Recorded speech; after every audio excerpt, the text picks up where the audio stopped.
All right, show me the money. NFL picks for week number 11 are here on the podcast. We are closing in fast on Thanksgiving. Join me today on the podcast. First time picks guest here. Remember my softball team, Mike Kelly's here. Mike, how are you?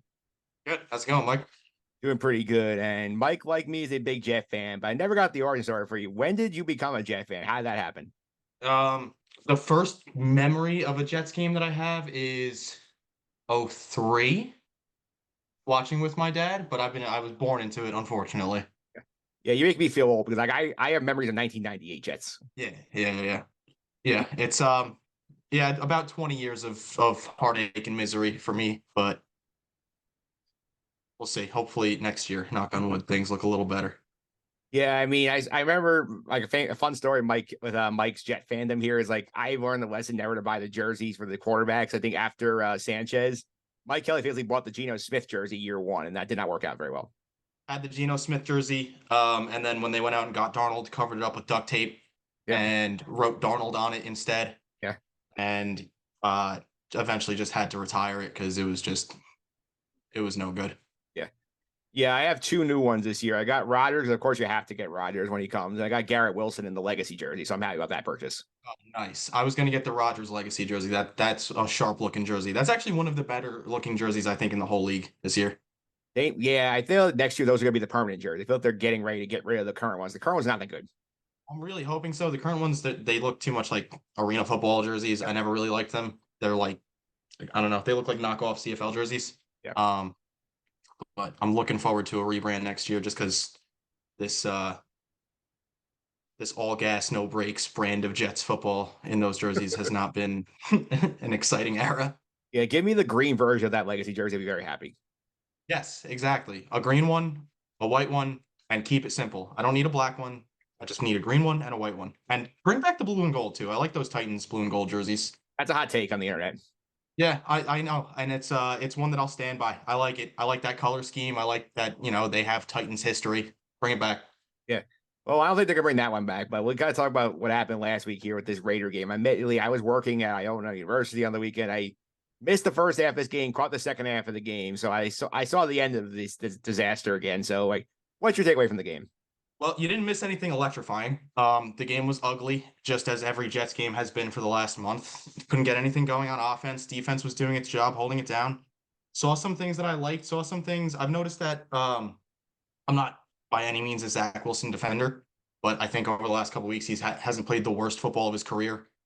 He's making decent reads. He's making good throws. A lot of drops from receivers, drops out of the backfield. Just can't string anything together, and it's frustrating.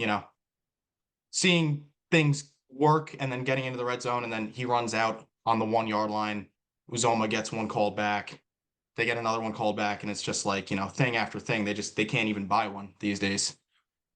Yeah, it was really frustrating to watch that game. The defense is playing so well, and the thing that's so frustrating is their offense. As a Jet fan, they're historically bad this year, and for some reason they seem very hesitant to do anything to change up what's going on. We've heard Marcel both times say, "Oh, we're close to be exciting," and this week we're not going to change the quarterback. We're not going to change the coordinate who's calling the plays. We're going to do some things, and their things so far is in cutting Michael Carter, and who knows what else they're working on behind the scenes here. But why do you think they're so hesitant to make any sort of meaningful change to an offense that's just basically banging its head in the wall, not getting anything done? I think it's got to be a top-down thing. I don't think that, they can't fire Hackett. They can't make any changes with Hackett because that's a Rodgers guy. They brought in Hackett for Rodgers. Just because Rodgers isn't playing this year doesn't mean that they don't want to be together next year. While I disagree with it, and I didn't like the Hackett hire to begin with, I don't think that he's a good offensive coordinator. He was a pitiful head coach. But they let Aaron Rodgers kind of run the ship in the offseason, and they brought in his guys. They brought in Randall Cobb and Lazard, and we've seen how Lazard is working out. He barely ever sees the field. Made the decision to go out and get Mecole Hardman. That backfired. They never utilized him at all. Dalvin Cook looked decent against the Raiders. He had a couple of runs where I was like, okay, they're actually using him properly. I always thought that Dalvin Cook was better off tackle rather than running him up the middle. And they did that a little bit, but I'm excited to see them with Izzy, calling up Izzy, and rumors swirling that Uzoma is going to take a back seat a little bit in the offense, and Ruckert's going to see some playing time. I can't give you an answer. I don't know why they won't make a change other than the fact that I really think that I think that Aaron Rodgers has a lot of say in the offense right now, and their hands are a little bit tied. They didn't go out and they didn't make a splashy play in the trade market at the deadline. They didn't really do anything this offseason to like bolster the receiving core. Um, it's tough. It's the offense is slow and it's ugly, and when offensive linemen start going down, you got to start like calling up practice squad guys, and it's tough. It's tough right now. It is very tough right now, though. Like I will say here, like I agree Zach's been the issue at times. I just wish that like the play calling, I think, is my bigger issue right now than Zach himself, because obviously it's very easy to pick on him, which I think Sal is correct about that. It's easy to do that. But at the same time, like some of the calls that Hackett sends in, like the sequencing is bad. Like they're do a lot of this run pass thing too much. They don't put guys in the right spots to succeed here. Like they don't Yeah, try no, and the different things. run pass stuff, it reminds me a lot of like the Schottenheimer era, where like we would see like run, punt, Yeah. run, pass, punt.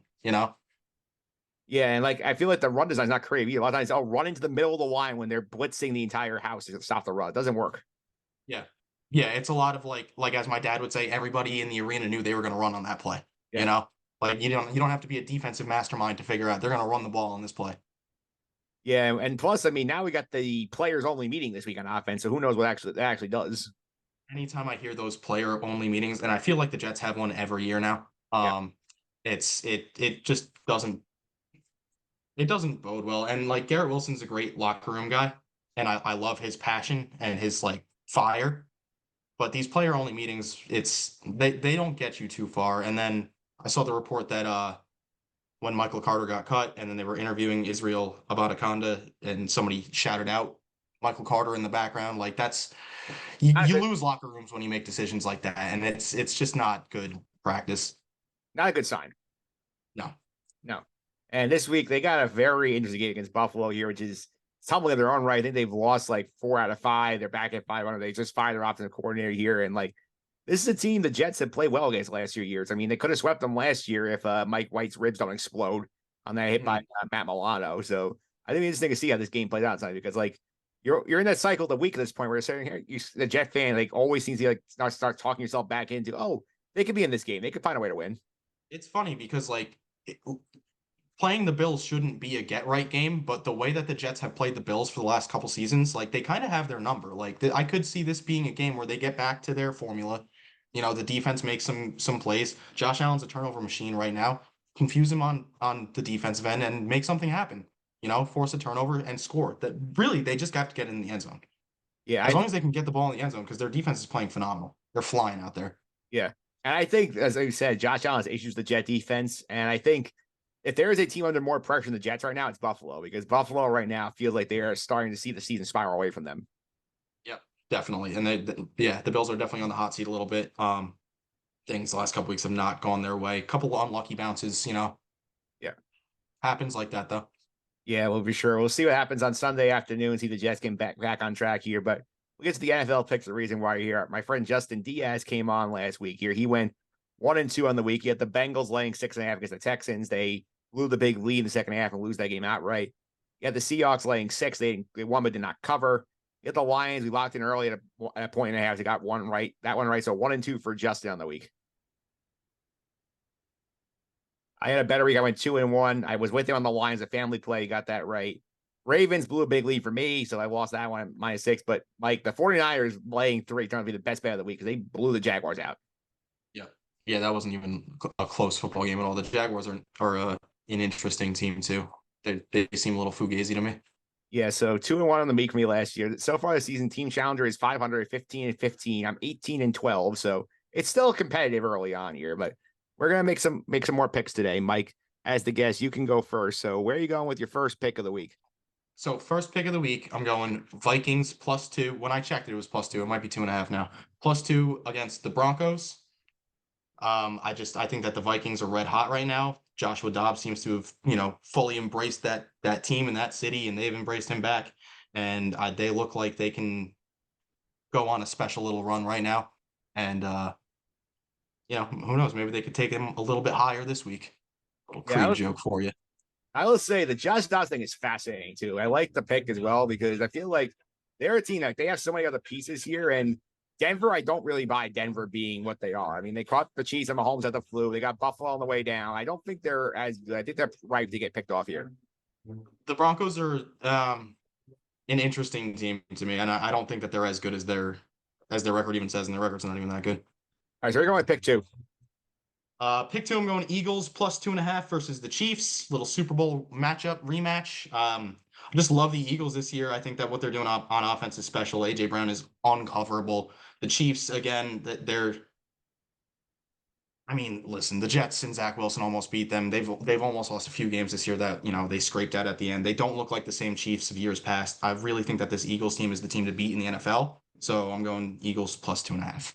Yeah, I love that you took the big game. I stayed away from it because I don't have a good feel on the game either way. But if I did have to pick a side, I would go with your side because I like getting points and I like the fact that the Chief offense has not been as good this year as the Philly offense has. I actually think that the Eagles will outright win that game.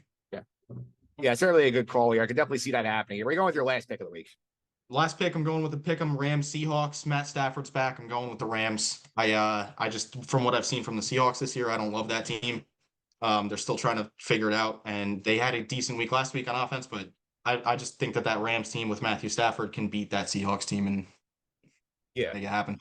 A good spot too, because this might be a look at spot for Seattle and San Francisco coming on Thanksgiving. Maybe they will look past this game a little bit.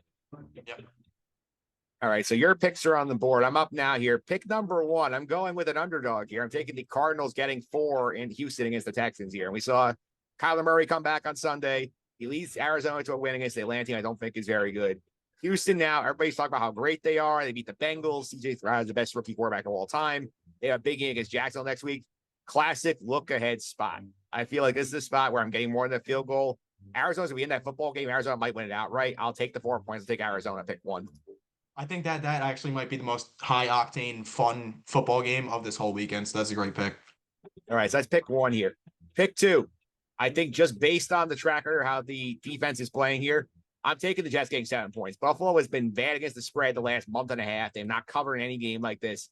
They just fired their coordinator. The Jet D has handled Josh Allen very well in the past year. The Jets, I feel like if they're gonna get their season right, this is the spot. I'm getting a touchdown too, which I love. So I'll take the points to Jets for second pick. Yeah. That's kind of echoing what I said earlier too. Like if there's going to be a get right game for the Jets, oddly enough, it probably will be against the Bills, just because that's a team they've had their number historically the last couple of years. So I agree. All right, so that's pick 2. Pick number 3. I'm going to take a big number. I'm going to lay the 10.5 with the Cowboys against Carolina. And Carolina's a disaster. We've seen it multiple times that they don't know what they're doing with Bryce Young right now. They changed play callers. Dallas right now has been sitting on its couch 2 weeks, pissed off that they lost the Eagles here. They're going to take it down Carolina. This is a bad matchup for them. I think it's at least a 2 touchdown win for Dallas. I'll lay the points to the Cowboys. Yeah, 2 touchdowns, 1,000,000 points. Yeah, either way, it's definitely going to be a Cowboys win. Yeah, I feel bad for poor Carolina because this is one of the Dallas. Feel like they got screwed the last game by the officials a little bit. 2 weeks sitting on that loss. I mean, not good. No, and you don't want to see a pissed off Micah Parsons in your rookie quarterback's face play after play. So hopefully everybody comes out of that game healthy. The Panthers. All right, so to reset the picks of the week here, Mike Kelly took the Vikings getting 2 on Sunday Night Football against Denver Broncos. The Eagles getting 2.5 in the game of the season against the Chiefs. The Rams getting a point in Seattle. 3 underdogs here from Mike. I took 2 underdogs myself. The Cardinals getting 4 in Houston against the Texans. The Jets getting 7 in Buffalo against the Bills. And the one favorite from the 2 of us here, the Cowboys laying 10.5 against the Panthers. So those are your picks here for week number 11 here. And we're getting ready for Thanksgiving next week. Got my friend Joe Dalvisa coming on next week. He's a big Packer guy. So Packers playing Thanksgiving for the first time in a while against Detroit. Nice. Very cool. That's going to be a good game for Detroit. Yeah. That'll be a fun game to watch for Detroit. Sorry, Joey. Yeah. I think it's been a rough year for Joe. Yeah. Poor guy. Yeah, absolutely. Mike, thanks for all the time. Really appreciate it.